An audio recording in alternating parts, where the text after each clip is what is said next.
गया काम से। तुम इधर खड़े हो, तुम्हारा दिमाग खराब हो गया क्या? तुम्हारे को पता नहीं मैं पुलिस इंस्पेक्टर हूँ? चलो पुलिस स्टेशन चलो। साहब मेरा कसूर क्या है, कौन सा जुर्म है, तुम मुझको अंदर कर... पुलिस से सवाल करता है? चल चल पुलिस स्टेशन चल। तुम इधर रुक, बात आओ।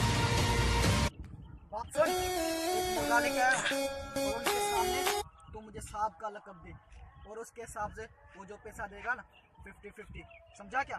ठीक है ठीक है। चल इधर आ। अबे तू उस जगह पे खड़ा होता है जहाँ पे हमने मना की रखी है। चलो पुलिस स्टेशन को चालान करो, चलो। साहब मेहरबानी करके तुम्हारे पाँव पड़ता हूँ। चल पैसे निकाल। साहब मेरा सारा पर्स ले जाओ। चल ठीक है, तुम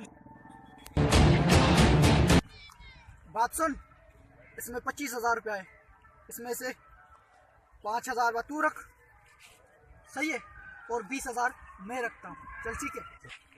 इनको कहते हैं चोर पुलिस।